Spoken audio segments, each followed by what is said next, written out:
Hey, Thrive Loud fans. Former Thrive Loud guest, podcaster, thought leader, C-suite advisor, and my good friend Lisa McDonald has a new book out called Living Fearlessly. It's now available for pre-order on Amazon.com, uplifting you to fear less and to live more. Lisa McDonald rocks. This is a great book. Check it out on Amazon. Pre-order it, read it, live fearlessly, and thrive loud.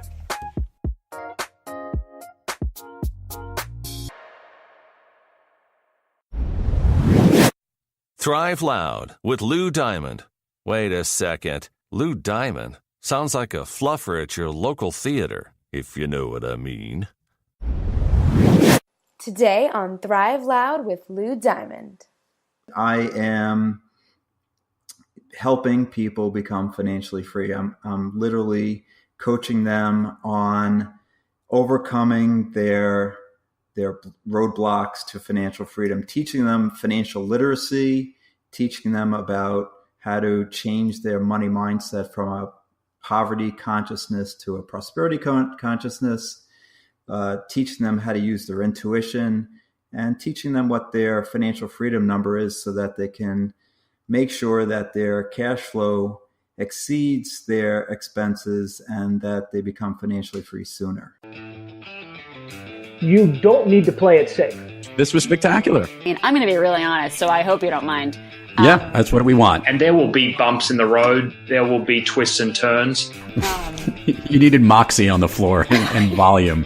It's the results and the connections and the improvement, the impact we have on other people's life. And that's when life becomes exciting. Who do you turn to personally to get back on the thriving track? I was really interested in how the world works. Thanks for the great introduction. It was really very simple. I just read part of your bio. Be brief, be bright, be gone.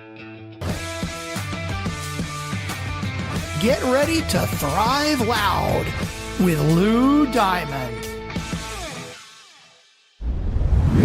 Welcome, everyone, to another episode of Thrive Loud with Lou Diamond, connecting you to the most inspiring and amazing people that are thriving each and every day. Today on Thrive Loud, we bring you a man who is committed to helping over 100,000 people become financially free. He is the author of Mindful Money Management, Memoirs of a Hedge Fund Manager.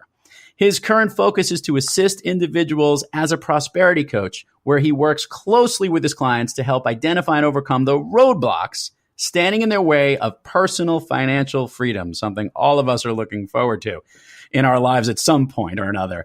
Thrive Loud listeners, Joel Salomon. Joel, how are you today?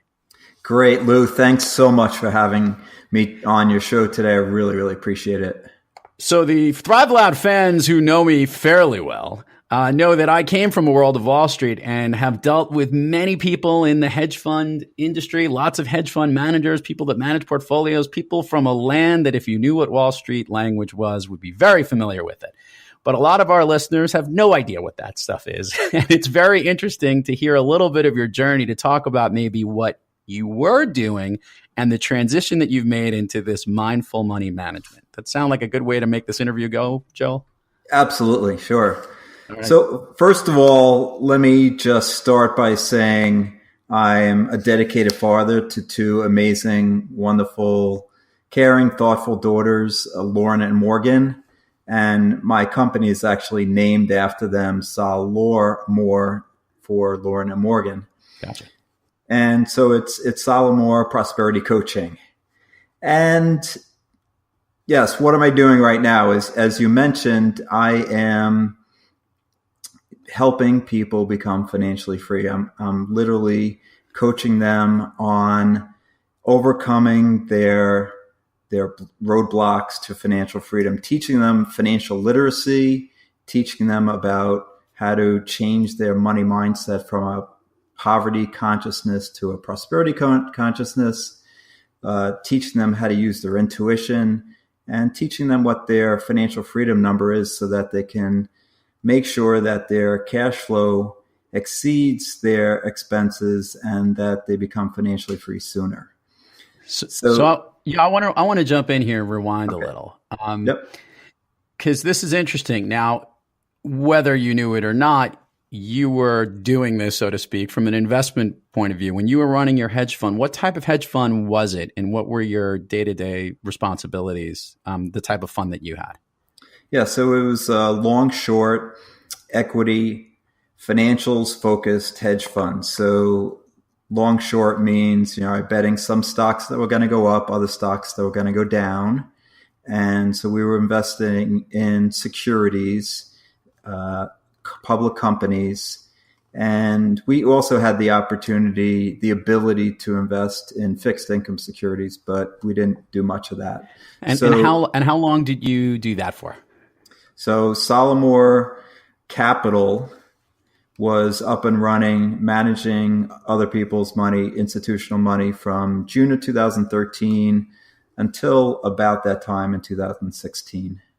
Okay, so now here's a good question, right? So here you went, and I looked up your people will see your bio and stuff on the podcast show notes. So my question to you is, you went from working on this institutional level, which is what a lot of hedge funds do, working with bigger companies, other people's money, if you would, and did that for a while, and then made this shift to go more towards helping individuals. Can you talk, what happened to you, or personally, what was kind of the bell that went off and said, you know what, I'd like to leave what I was doing and start heading in this direction? Lily, great question. So it's December 2015. We're up and running for about 2.5 years. We had a really great 2013. We're up about 10% in 6 months. We were up again in 2014. But we were not of scale, I would say, so that if we continued to operate as we were operating, we could go on for a few more years, but we needed to raise more money for it to be a long-term viable entity. And so I went to this conference in December 2015 in order to kind of get my business to the next level. And I got an email in late November, early December of 2015 promoting this course that seemed like it would be perfect for what I was looking to do. It was all about getting your business to the next level, how to better market, how to inspire your customers, your investors, your employees. And so I went down to Florida in December 2015, and 2 things happened at this course that changed my life. Okay. The first was there were 200 people at this course. We were all given a wooden board about 2 inches thick, 8 inches long, 5 inches wide. And we were told we had to break this board with our bare hand. Now, I don't know if you've done it, or maybe some of your listeners have done it, but I had not done it before. The leader of the course literally spent 45 minutes explaining how the holder was going to hold the board and the breaker was going to shift his weight forward and use his palm, outstretched, literally just his hand, to break the board. And we practiced setting up and shifting weight for literally 45 minutes. The name of the exercise was called Obstacles or Illusions. Mm-hmm. And we had to write on one side of the board our main obstacle, and then on the other side of the board, we had to write our ultimate goal. And so I wrote on as my main obstacle, raising enough money for SaLaurMor Capital for it to be, long-term viable entity. And then I wrote on the other side my ultimate goal, which was helping everybody in this room become financially free. And like the other 200 people in that room, I broke that board. Now, the second thing that happened at the course is we had a guest speaker speaking about stocks and stock options. And when the guy got up there and started telling us what he was going to do, I literally thought about leaving the room. But it was day 2 of the conference. I had people tap me on the shoulder, whisper in my ear, "Joel, does this make sense?" Because the guy was basically pitching a get-rich-quick scheme. You don't need much money. You don't need much time. Options are essentially riskless. And this is how the rich people make their money. And I was literally sick to my stomach. And so I went out of the room after the conference, after his part of the conference was done, and talked to these people and told them, please don't do this. First of all, he has no idea what your risk tolerance is, what your tax status is, what your assets or liabilities or earnings are, and most importantly, what your investment education or belief system is regarding options. So I went home that night and I couldn't sleep. Half that wooden board was staring at me, the half that said, making everybody in this room financially free. I realized it was a non sequitur. The goal of raising more money for my fund had nothing to do with helping everybody in that room become financially free. And I literally went into my office the next morning on 54th and 6th Avenue in Manhattan, and I sent an email to my investors telling them I'm shutting down my fund. I figured out my true purpose in life. And I know that may sound like a cliche, but it's true. I realized that what I was doing was not what I was supposed to meant to be doing. So first of all, thank you for sharing that story. I think our listeners appreciate that level of brutal honesty. And, people always say in life, do you have an aha moment or something like that, or whenever it comes? And for those that do get to experience something that happens like that, it is a powerful moment. And even more kudos to you for recognizing that you needed to change direction, because that's also really hard to do. The next comment I was going to make was that Doug McGurk who ran who made you break the piece of wood? No. Okay, no. We've had a guest on the show, Doug McGurk, who in a lot of his workshops have actually broken pieces of wood. But I like that tactic of putting the hesitation on one side and what you're trying to get through on the other. It's pretty powerful. Yeah. The other thing I wanted to say, Lou, is, and your listeners probably don't know this, but if you had asked me in 1993 what my dream job was, I would have told you hedge fund manager or managing other people's money. And it took me literally 15 years to achieve that goal, first at Citigroup and then having my own fund. And so it might seem like, oh my God, you just threw this all away. This was your dream. And yeah, it was a big, powerful moment and a big aha moment that made me realize that despite having this dream for all these years, it wasn't really my true purpose. Well, and that's actually a great point that you bring up. Dreams are one thing. Look, you achieved a great dream. You had a very successful career. You put yourself in a financial situation that made you do what you wanted to do. But our purpose is a different thing, right? Sometimes when that moment comes out, what you recognize that you do well, and I find it really interesting, by the way, that such a great offsite would have one day of something so purposeful as that exercise was and meaningful for all the participants involved. And then to have this guy who seemed almost disingenuous or inauthentic or a little bit too risky for what that was. It's kind of an interesting dichotomy, but even better, had it not happened that way, you never would have had that ability to recognize what your goals were, to recognize that this would be what your purpose is. So I guess that turned out to be a good thing in a weird sense. Absolutely. I mean, everything happens for a reason. And it really did make me sick to my stomach, because I realized that, he was being misleading to these people. And I thought I could help them a lot better.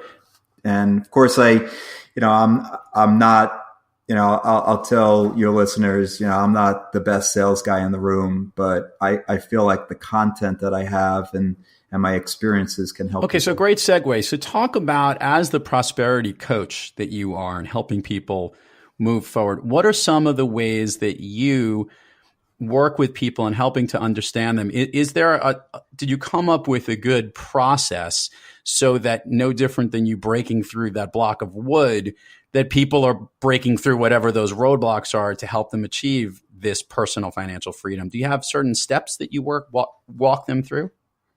I do. And one of the most important steps is, I inferred to earlier, is beliefs. And I'll tell you that no professional investor will talk to you about their belief level, conviction level in any particular investment idea. But this is the first step, I believe, into achieving your success. And so I tell my clients to write down their level of belief from 1 to 10, where 1 is massive doubt. Oh my God, I could lose all my money in this investment. It's really risky. It's really speculative. And 10 is a knowing, an absolute faith that you know you're going to make money in this investment. And if you could, you should write it down for all your existing investments and any potential ones. And if you're not at an 8, 9, or 10, sell it, get out of it, or don't get involved. Because when your belief level is so low, you have massive doubt, significant doubt, or even some doubt. When things are going against you, you're not going to be making the appropriate decisions. No, very true. And I do like that. And I recognize you even started off this interview right in the beginning, telling where your priorities lay, obviously being a proud father and the namesake of your kids for your business.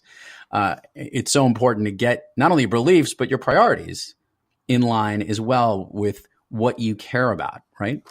Absolutely. So if you know what your priorities are, you know what your beliefs levels are, then, if your priority and your desire is to become financially free, that's great. I have had clients come to me and they're not committed. They don't have a desire, a strong burning desire to get there. And so sorry, keep on. If they don't, then it's going to be really difficult for them to pursue that and have that dream and get there. Because if they're wishy-washy and there's not high conviction, it's going to be really difficult.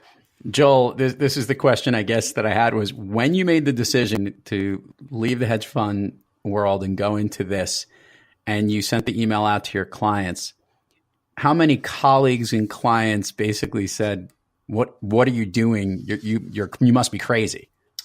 That's a great question, though. I actually did not get that at all. In fact, the story I tell about in my book, Mindful Money Management, Memoirs of Hedge Fund Managers, it gave me actually more clarity, because I sent out the email to my investors and I didn't get any response. So it basically said to me, the universe was saying, you're moving in the right direction. They it was just literally no response. I literally had to call them up on the phone and call each investor and say, look, I've made this decision. And then I got, the surprise of, what are you talking about? You're making money for us. Why are you doing this? And then I went through the story with them. But yeah, the initial reaction was no reaction. So we continued on our way. All right. So I guess let's try to get from that experience of leaving the hedge fund. And I know that the book obviously has the memoirs of what you focused on. Have you carried over some of those investment principles into the world that you are helping people with their prosperity coaching today? Absolutely. I mean, I talk about in my book lots of lessons that I've learned from being a hedge fund manager. Some of them was dealing with the volatility of the markets and how to stay calm when, the proverbial, poop is hitting the fan. You could say the shit is hitting the fan. It's totally fine. Yeah. Well, just in case my daughters are listening. Fair enough. Okay. So to, remaining calm in that kind of situation. And to me, mindful money management is actually having a plan in place. And I tell the story about how almost exactly 10 years ago, September 19th, 2008, I had awakened in the middle of the night. It's 3:30 in the morning and I couldn't go back to sleep. And that morning, I actually knew while I was wide awake, the Securities and Exchange Commission, the SEC, had banned short selling in financial institutions. And all I was doing is investing in financial stocks. And of course, I was running a hedge fund and shorting. And so how can I do my job if I can't hedge? And, other thoughts like that went through my mind. Also, the fact that I was max shorts, I was betting that the market was going to go down. And then they banned short selling, which meant the market had to go up, at least short term. Right. So I knew I was going to lose a ton of money that day, and I didn't truly have a plan in place. And so that in the middle of the night and then that whole morning, my analyst and I came up with a plan to put in place so that if the ban on short selling went on for weeks or months, we would know how to act on each of our shorts and our longs and how to manage the portfolio. So to me, being mindful is having a plan in place, knowing how to react or be proactive so that if, a stock or your portfolio goes down 10 or 20%, you have a plan. Right.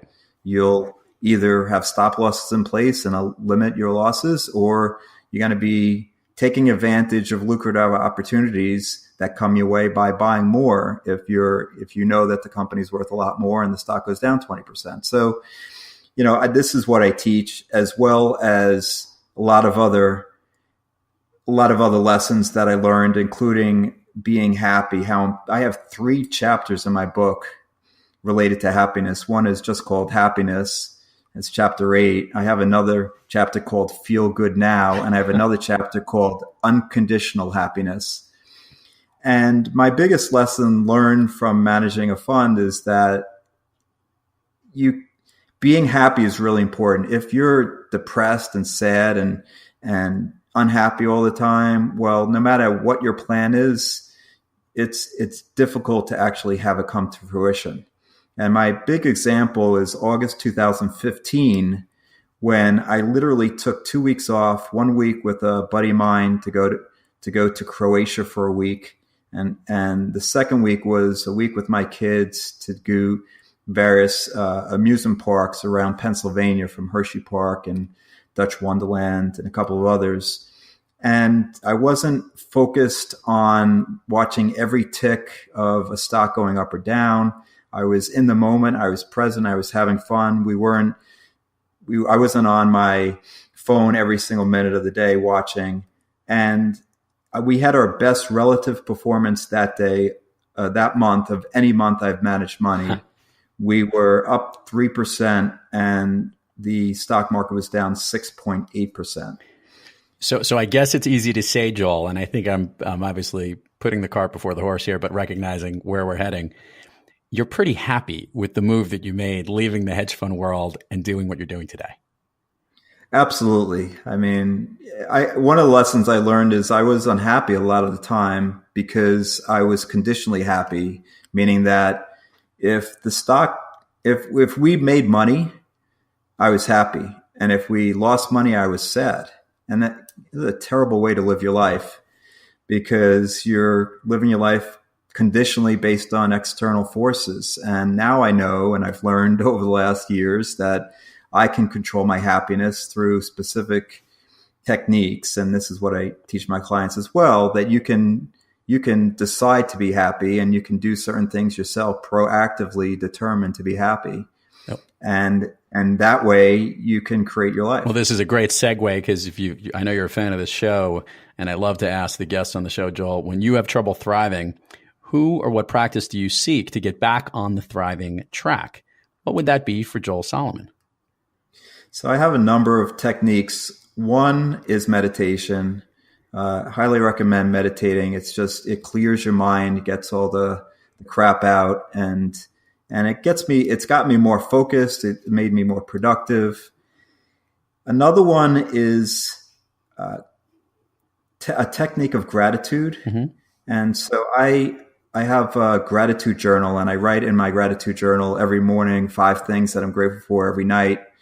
And it just shifts your focus. And, even if it's just a simple thing of writing down, I'm grateful for the sun rising today. I'm grateful for being healthy. It could be more bigger things, like I write down, I'm grateful for Lauren and Morgan every morning and every night, just that miracle of childbirth and that their souls choosing mine to come into this lifetime with. But it can be simple things. It can be massive, big things. But I know before I started doing this 6 years ago that what I would do before I'd go to sleep is I'd think about all the things that I didn't do properly that day that I could improve for the next day. And it was a focus on the negative. It was focus on, mistakes rather than things that I'm grateful for.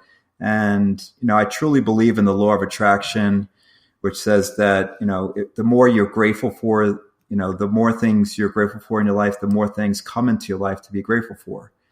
So whatever you put out, law of attraction says you get. So focusing on gratitude is one of my techniques to thrive. Others, I have a few more. I think it's really important to exercise. I think, getting out and taking, that actually for me is one of my happy habits.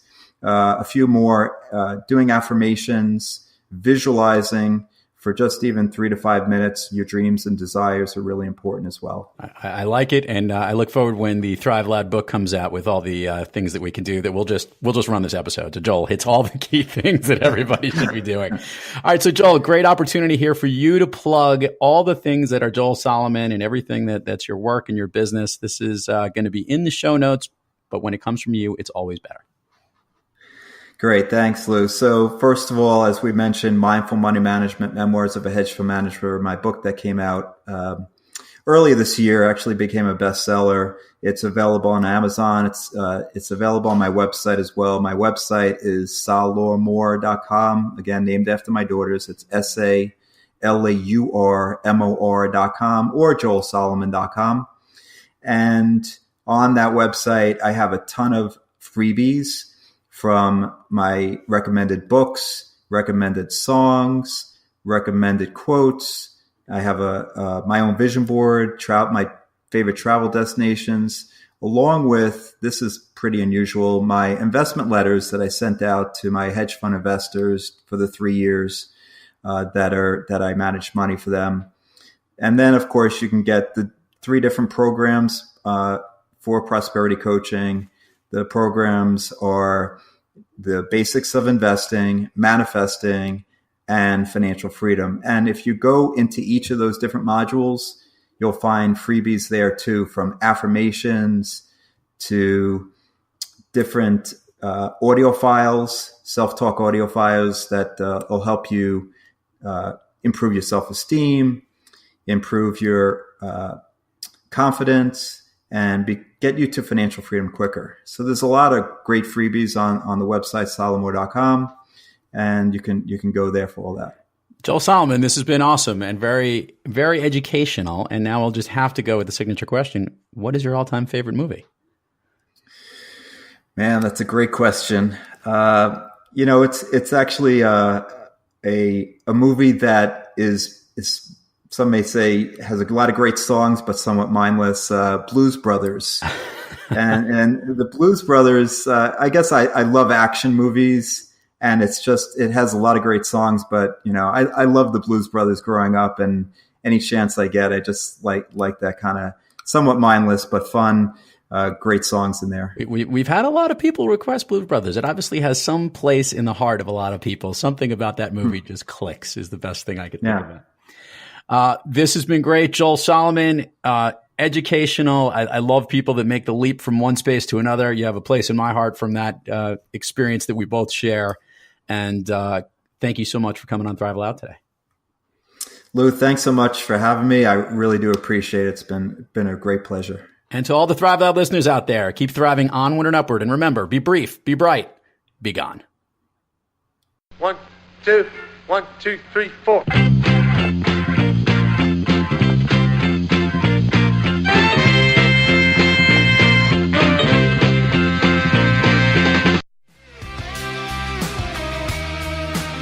You've been listening to Thrive Loud with your host, Lou Diamond.